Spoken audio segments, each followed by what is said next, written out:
All right, welcome back, everyone. I am very excited to introduce our next presenter, Sarah Norrbom. She will be introduced by her mentor, Tamara Entz. Tamara was most recently the Habitat Assessment and Monitoring Coordinator at a nonprofit in the North Coast of Oregon called Telemach Estuaries Partnerships. I'm so sorry, it's Tamara. Tamara's path led her through the eastern grasslands, black spruce bogs, and the sagebrush desert, where she has conducted several plant and bird surveys, and also the Arctic islands, where she performed a whale census, which then finally washed her downstream into a Western estuary and the role of Habitat Assessment and Monitoring Coordinator, and Sarah's mentor.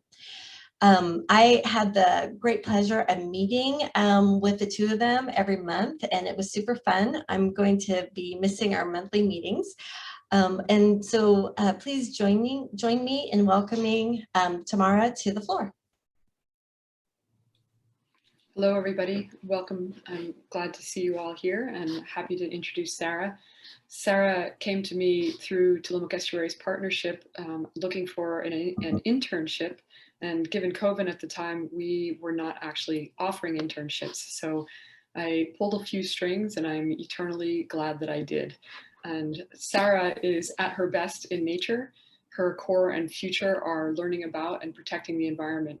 She has the lofty goal of making a difference, and she wants to know in the end that she tried. And I think she has more than tried and has performed beautifully and admirably, and her legacy at TEP will be synonymous with mine. So I'm very grateful for her and all the work she did. And with that, I will turn it over to Sarah. Well, thank you for the introduction, and also thank you to Sebastian and Jordan for your guys' wonderful presentations and all the hard work that you guys have done. Let me get this started. Is everyone able to see that okay? Thumbs up? Okay. So aloha, my name is Sarah Norrbom, and I'd like to thank you for coming to my presentation on my professional internship project that I completed as part of my graduate requirements for the Tropical Conservation Biology and Environmental Science program at the University of Hawaii at Hilo. My presentation is titled Surveying the Oregon Coast, Work in Conservation and Preservation of Estuarine Systems. As a note for this presentation, any pictures, figures, and maps without credits are my own creation. For this presentation, I'll give some brief generalized information about estuaries, discuss my internship organization by answering the questions of who they are, what are their mission statement, where are they located, what do they do. I will then discuss one of the estuaries I spent a lot of time at, which was located at Sitka Sedge State Natural Area, and discuss the water quality monitoring we were doing at this location. Then I'll move on to discuss the Seeds of Success program and my involvement with seed collection, then discuss the larger part of my internship project, which was GIS data collection and compiling it to make maps, and then what I did for advocacy and learning the agency ecosystem despite COVID restrictions. And then we'll finish it up with a conclusion and acknowledgements. To first define estuaries, they are partially enclosed areas that appear to be a transition from land to sea. Estuaries are influenced by the tides and are places where fresh water from things like rivers and streams would mix with salt water. Estuaries go by many names and have been called a bay, a slough, a lagoon, or a sound. They also consist of many different habitat types, such as any combination of like a shallow, open waters, fresh and or saltwater marshes, swamps. They could be more sandy beaches, mud flats, sand flats, rocky shores. They can have reefs, oyster reefs, mangrove forests, deltas, tide pools, and seagrass beds. Estuaries are unique because they are all different from one another. Estuaries are an important biome that are considered to be one of the most productive systems on Earth due to the ecological and economic goods and services they provide. Examples include protection of coastal communities by preventing erosion, stabilizing shorelines, and protecting communities from harmful effects caused by extreme weather events such as flooding or hurricanes. Estuaries act as a natural buffer to absorb flooding waters and dissipate storm surges. This is due to the plants and soils surrounding the estuaries acting as a sponge that soak up floodwaters, and the sand dunes and marshes surrounding the estuary depleting the strength of waves during storm surges. They also act as a filter to minimize inflowing pollutants and excessive nutrients before water enters the ocean. They support a diverse community of plants and animals by providing a place for these species to live, reproduce, nest, and feed. In terms of the economy, estuaries provide approximately $800 billion each year in trade and commerce for the United States and generate an additional $8 to $12 billion in tourist revenue yearly. Overall, 28 million jobs in the United States rely on a healthy estuary ecosystem. Despite estuaries contributing so much and playing a critical role in human development, estuaries and other coastal ecosystems have been declining at a significantly accelerated rate due to multiple confounding impacts such as a loss of species, pollution, increased nutrients, decreased water quality, increased invasive species, and overall loss of area due to human activity. This is why organizations like my mentor organization are needed to address multiple issues that affect estuary systems and come up with management plans to conserve, restore, and/or protect estuarine systems. That is why I wanted to work with my mentor organization, Telemach Estuary Partnership. I was fortunate Tamara Enns, who worked for Telemach Estuary Partnership, was willing to take me on as a professional intern and come up with this wonderful project that would give me so many experiences. Telemach Estuary Partnership is a nonprofit organization with the mission to conserve and restore Tillamook County's watersheds through active stewardship, scientific inquiry, community engagement, and education. Tillamook Estuary Partnership is located on the north coast of Oregon in Tillamook County. The Office for Tillamook Estuary Partnership, which I will now refer to as TEP for the rest of the presentation, is located in the small city of Garibaldi, and it's on the longest pier in Oregon, which overlooks Tillamook Bay. However, TEP works beyond their offices. You can see on this map the study areas TEP focuses on for their work. Each region area on the map was designed by the rivers and watersheds they encompass. TEP is one of the organizations involved with the Environmental Protection Agencies, otherwise known as EPA, designated 28 national estuary programs. This program designates estuaries of national significance on the Atlantic, Gulf, and Pacific coasts. The EPA provides funding, guidance, and technical assistance to the local national estuary programs to develop and implement comprehensive conservation and management plans. These documents are long-term plans to address the challenges and priorities of conserving, restoring, and managing the estuaries and the surrounding watersheds. Tillamook Bay was designated as a Bay of National Significance in 1994, and since then TEP has not only worked to protect and restore the health of Tillamook Bay, but all the estuaries and watersheds located in Tillamook County. Since I was interested in learning more about working in conservation, restoration, and management of estuaries and coastal systems, TEP was the perfect organization for me to work with. And one of my first projects with them involved gathering data for an estuary that they recently agreed to help monitor and, if necessary, restore. So our job was to get like an initial baseline of the water quality at this estuary. So Sitka Sedge is located south of Tillamook and is part of the Sand Lake Estuary. This area includes about 357 areas of mudflats, dunes, wetlands, and tidal marsh.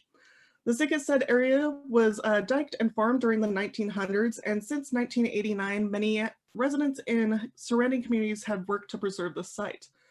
However, in the early 2000s, the property went on the market and golf course developers were attempting to buy the property. They had made several proposals for the golf course, but the community members opposed the proposals, and the Terra Del Mar community in particular had worked to prevent the area from becoming developed. In 2014, EcoTrust purchased the property, and later that year, Oregon Parks and Recreation Department acquired the area from EcoTrust using both the Oregon Lottery Funds and a National Coastal Wetlands Conservation Grant. In June 2018, Sitka Sedge State Natural Area was open to the public. So why do we need to monitor at Sitka Sedge State Natural Area? Well, in the 1930s, the area was used as a dairy farm, and a dike and tide gate were built to provide a pasture for cattle and a road for vehicles. The first gate had failed and was replaced in the 70s, but that tide gate has deteriorated since that time. The main problem with the dike and the tide gate, however, is the location, and the way the dike is built limits the tidal exchange within the estuary and impedes the movement of native fish such as the salmon and trout. Oregon Parks and Recreation Department has been trying to address the issues and have been collecting data on the area to discuss the issues with the dike and come up with an alternative plan that would improve the area for a fish passage while also not increasing the chances of flooding in the surrounding communities. The Oregon Parks and Recreation Department held a public meeting in January 2020 to discuss habitat restoration designs and the ideas for what can be done with the dike. But after the meeting, COVID-19 became an issue, and that led to budget cuts within the Oregon Parks and Recreation Department. Due to the budget cuts and loss of staff, the department had issues with being able to collect additional data needed at Sitka Sedge State Natural Area. So TEP and other agencies have stepped in to assist. Some of the data needed was information on current water quality near the dike and tide gate at Sitka Sedge State Natural Area. We needed to know the basics such as the average water temperatures and dissolved oxygen levels on both sides of the tide gate. So the equipment we used for this data collection project were 4 dissolved oxygen loggers, which I'll now refer to as DO loggers. These loggers were calibrated and set to collect data every 15 minutes. These DO loggers were able to collect the dissolved oxygen of the water along with the temperature. Then we used PVC pipes as a protecting casing for it, for the equipment, and then zip tied them to T-posts we placed in the water at low tide. So this map shows the placement of the 4 DO loggers, along with the names we used for the loggers, so we were able to keep track of the data, which data belonged to what logger. And as you can see on the map, Sand Lake 2 was placed on the north side of the tide gate, and Sand Lake 3 was placed on the other side, with the 2 loggers being placed further south towards the river that fed into the estuary. Sand Lake 1 and Sand Lake 2 were the first loggers we placed, and approximately a week and a half later, we went back out and placed Sand Lake 3 and Sand Lake 4, since we had the equipment and wanted to get additional data. So once the loggers were placed, we used an instant read DO probe and placed it next to the long-term logger for a comparison baseline.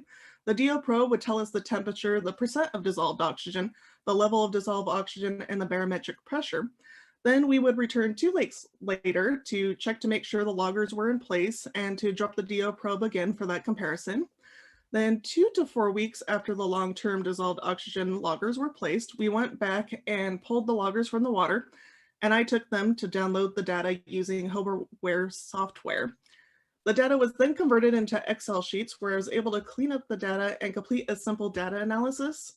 So I calculated the mean, median, mode, and range of the dissolved oxygen levels and temperatures for each logger and created a box plot to show the comparison of the 4 sites. In addition to this, there were charts created for each location that included the tidal data and precipitation rates. So the mean dissolved oxygen levels should remain near 5.5 milligrams per liter for optimum growth and survival for many fish species. But they could go down to 2 to 3 milligrams per liter for brief periods of time. So the relieving part of our data was that the mean was able to stay near the optimum level for most of the sites except for Sand Lake 1, which had a mean of 5.14 milligrams per liter. However, all 4 sites had periods of time where they were either at the minimum range the DO could be for brief periods of time or below it, with the lowest DO reading being at 0. Overall, it showed how we needed to gather more data on this area. And due to the monitoring being pushed into the late fall, it also showed how it would be beneficial to continue to gather data, not just in the spring and summer months, but also in the fall. So the next project that I briefly assisted in was for the Seeds of Success program. The Seeds of Success program is led by the Bureau of Land Management and was established in 2001. The Bureau of Land Management partners with both federal and non-federal agencies and organizations to collect native seeds. These seeds are used for research, development, and conservation, and restoration. The Northwest Oregon Regional Partnership is a program that is part of TEP and one of the organizations that is part of the Seeds of Success program. Our goal was to collect over thousands of seeds from multiple parent plants so that they could be sent to be processed, and then any leftover seeds that the Bureau of Land Management did not need for the Seeds of Success program would be sent back to the Northwest Oregon Regional Partnership so they could use the seeds in their native nursery. So during my brief time helping with this program, I gathered the seeds of the Nooka Rose, which is on the left, and the Pacific Ninebark, which is on the right. The seeds for the Nooka Rose were collected at Sitka State Natural Area, while the Pacific Ninebark was collected in Nehalem at the North Nehalem Fish Hatchery. The bulk of my project, so this leads into my, where I did most of my work, was in doing remote work. So this included gathering research and data from multiple sources and compiling it into easy to read maps.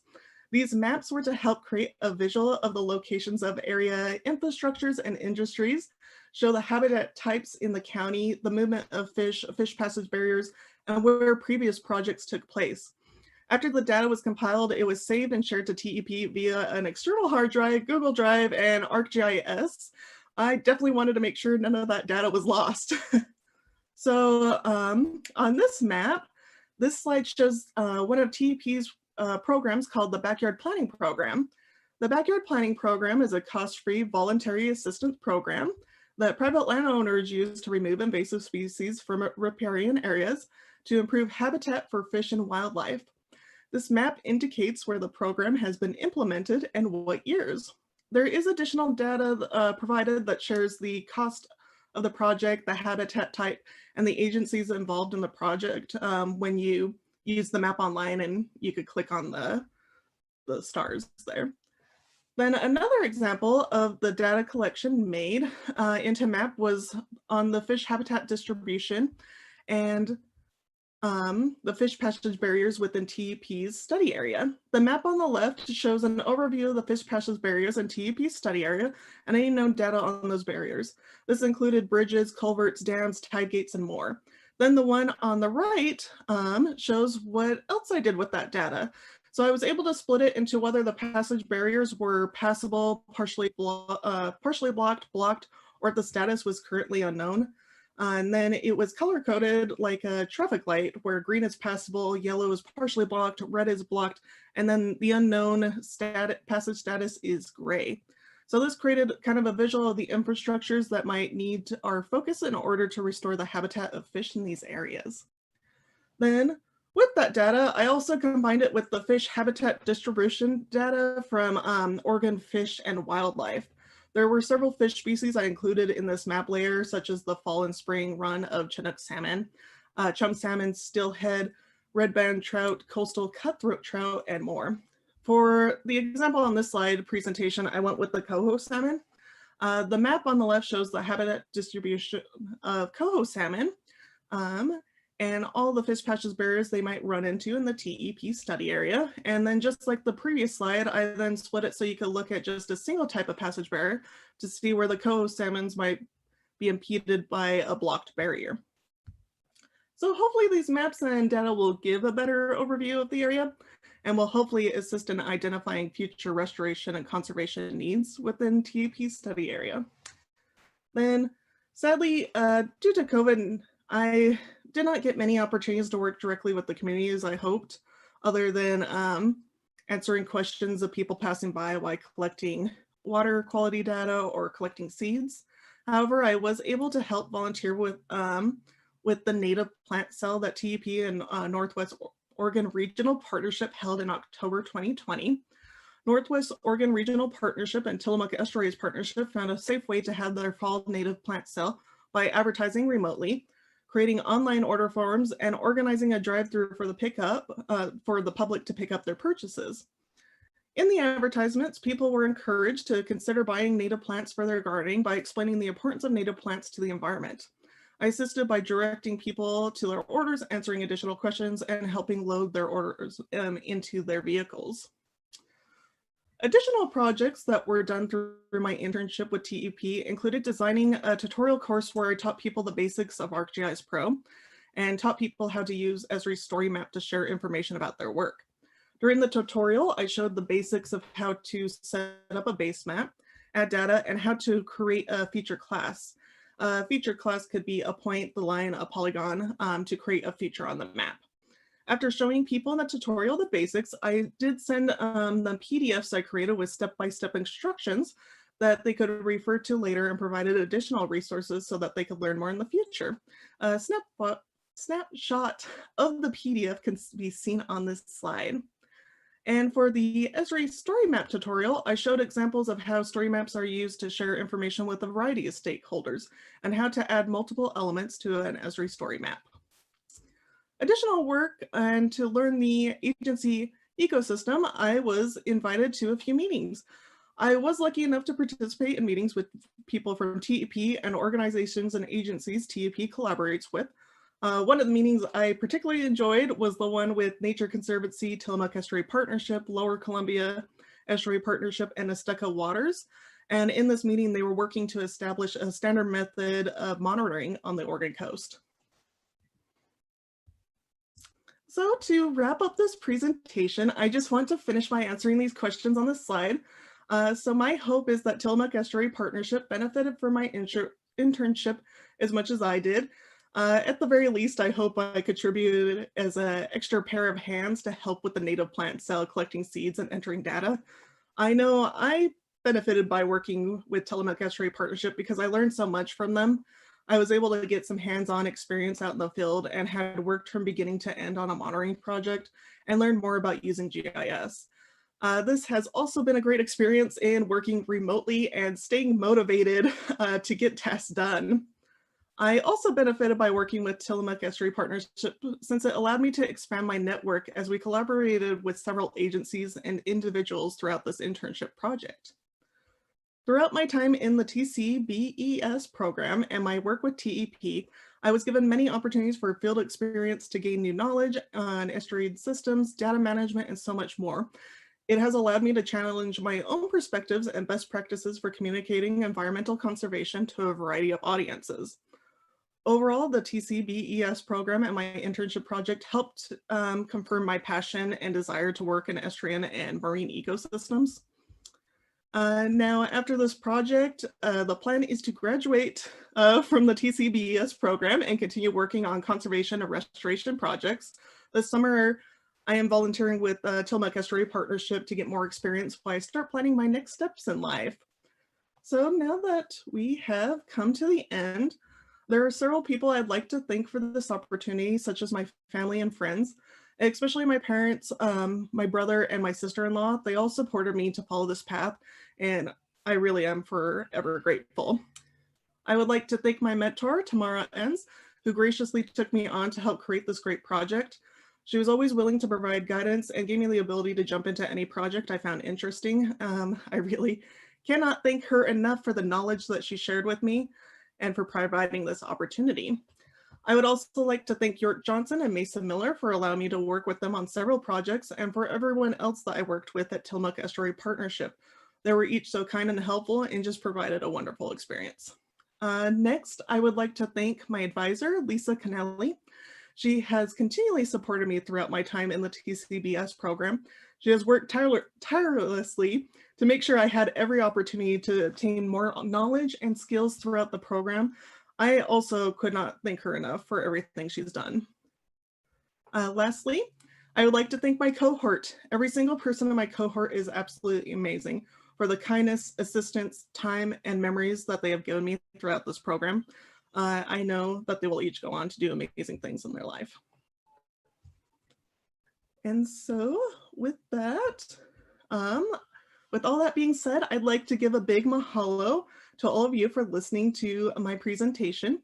If you need or want to contact me with any questions or comments, my email is listed on the slide as norrbom@hawaii.edu. Well, mahalo. Thank you, Sarah. That was a wonderful presentation.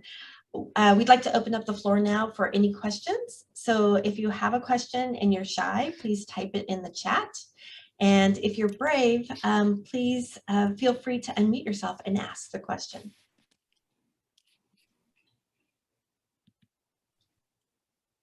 All right, Dawn, please take the floor.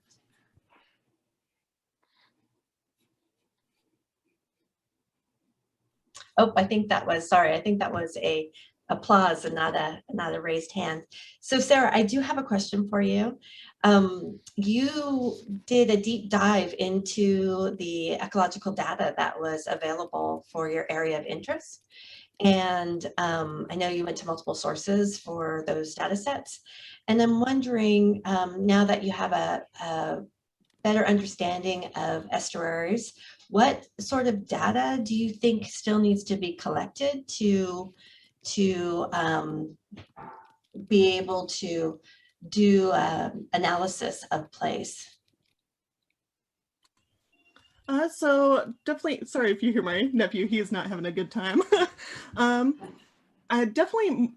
would personally think more stuff away from the estuary, because since it kind of all feeds into the area, whether it's out in the ocean or just inland, since it's feeding into it and affecting the waters in that area, any information or data on that would be helpful just to get a better overview of the whole system. Hopefully that answered your question.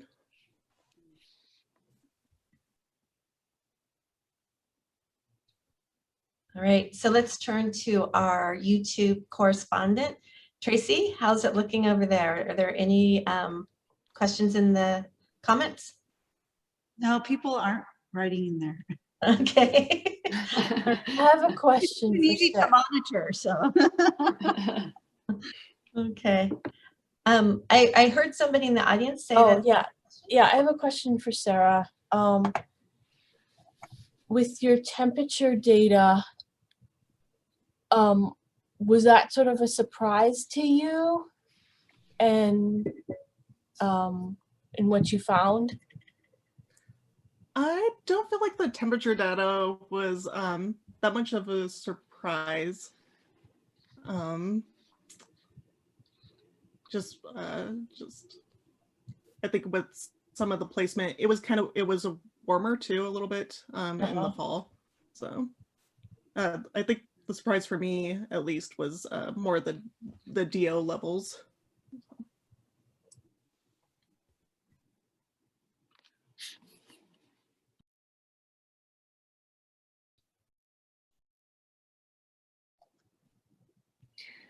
I Go have ahead, a question Tracy. for you. Sorry, go ahead. Oh, so my question was based on your water quality data. I'm guessing you're trying to decide whether it would be useful to maybe remove that dike. What do you think? Would that help improve water quality if that effort was made? I personally think so. Yeah, they have multiple plans right now of whether, I don't think they'll ever be able to truly remove the whole dike, but they have kind of plans to maybe, because if you look at an overview of the map of the area, just the way it flows into the tide gate isn't where it was naturally supposed to flow. So like discussions have been to move it further down to where it should, to create a bigger tide gate, or one of the ones we were talking about as a possibility was like a floating one so that the trail could still be there. So yeah. I think it would help. The floating idea was to remove the dike entirely and put in a floating bridge so that the tidal exchange was there, but people could still access it. And right now, that's one of the biggest points of opposition, is that people want to be able to walk across the dike the way they have for the last 70 years, and not necessarily recognizing how much that dike has affected the estuary on the off side. Because it's changed the dissolved oxygen and the temperatures, as Sarah showed in the data. And Sarah, I have a question about that also. Just what's your opinion about how best to proceed there in order to provide the appropriate temperature and dissolved oxygen for the salmon, which is the primary focus of most of the estuary restorations in Tillamook County? do you think that it would be good to remove the dike, or that shifting the tide gate to its original, to the original location of the flow?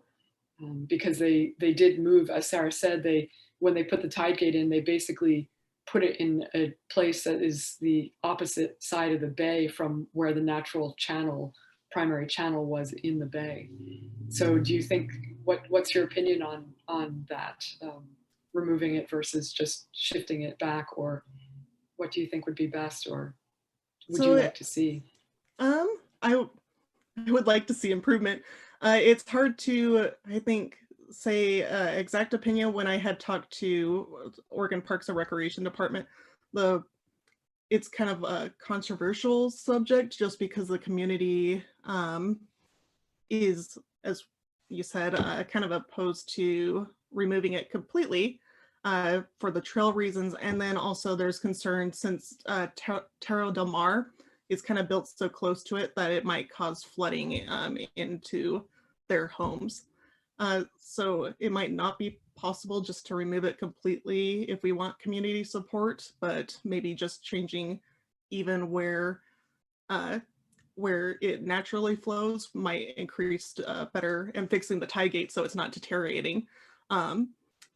So it will just kind of increase the dissolved oxygen levels, and then kind of fix the temperature for it.